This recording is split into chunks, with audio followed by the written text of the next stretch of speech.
kasih. Bismillahirrahmanirrahim. Assalamualaikum warahmatullahi wabarakatuh. Waalaikumsalam warahmatullahi wabarakatuh. Selamat sore, salam sejahtera buat kita semua. Saya dari kemarin itu sudah dihubungin Prof. Didin, tapi bukan sebagai pembicara, sebagai orang yang memberikan info kepada Pak Didin. Kok tiba-tiba saya jadi narasumber gitu loh. Ya, tapi apa-apalah, namanya kita juga tukar pikiran. Nah, saya kira bahwa kalau kita ingin menganalisis persoalan mengapa Nasdem ini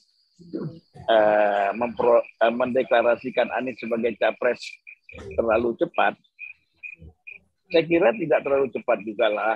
Itu kita kan rencana tadinya mau 10 November. Bagaimana yang pernah saya sampaikan semula di beberapa televisi. Tetapi kan ada satu kondisi di dalam yang sangat mendesak di internal. Diskusi-diskusi berjalan secara intens bahwa semuanya tuh minta kalau bisa jangan 10 November. Kenapa? Karena 10 November itu satu hari pahlawan. Ya, bisa jadi banyak hal-hal yang memang tidak efektif. Ya. Kemudian yang kedua, 11 November itu Nasdem pas ulang tahun. Nah, kemudian dari diskusi itu maka kita percepat tanggal 3 ya supaya lebih jelaslah sikap Nasdem. Ini kan kita capek juga mendengar hal-hal, wah ini Nasdem main-main mencalonkan Anies, Nasdem tidak serius, ya kan? Kemudian banyak hal lah yang negatif terhadap Nasdem ketika belum mencalonkan Anies sebagai calon presiden. Oleh karena itu kita langsung saja memutuskan. Nah, selain itu secara teknis memang Pak Surya itu dalam bulan Oktober November ini banyak berada di luar negeri, banyak ada di luar kota.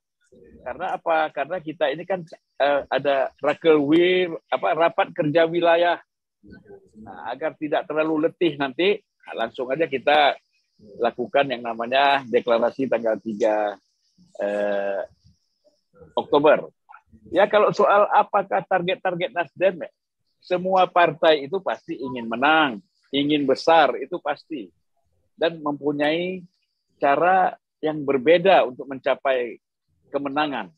Nah, apakah ini salah satu strategi Nasdem? Ya, saya kira secara taktis, ya. Ya, secara taktis ini memang targetnya untuk kita bisa menang. Karena begini, Pak Anies ini kan ibarat sarang lebah. Ya. Karena dia ibarat sarang lebah, maka lebah-lebah yang lain-lain itu akan datang berkumpul bersama-sama, ingin berkumpul bersama-sama Anies. Ya. Nah, tentu di dalam perkumpulan ini ada yang ingin mengganggu juga, mengorek-ngorek. Ya, seperti KPK ingin menjadikan Anies sebagai tersangka misalnya, ya. Tapi saya setuju dengan Mas Fadel tadi, kita tidak usah bicarakan itu. Yang paling penting apa yang kita inginkan ke depan, ya. Dan memang terus terang, terutama kawan-kawan di kalangan umat ini, apakah HMI, ada sebagian NU, PII, Muhammadiyah, dan macam-macam, ingin segera Nasdem ini mendeklarasikan Anies sebagai calon presiden. Dan itu sekarang sudah kita lakukan dan dampaknya memang cukup besar, baik terhadap Anies Baswedan sendiri ataupun terhadap Nasdem. Nah, sekiranya sebagai pengantar begitulah, supaya tidak panjang saya bicara, nanti biar Prof. Didin bicara juga dan yang lain-lain. Ada Bursa Jarnubi juga, ada Bang Fuad misalnya, itu narasumber juga itu sebenarnya. Terima kasih. Assalamualaikum warahmatullahi wabarakatuh. Waalaikumsalam warahmatullahi wabarakatuh.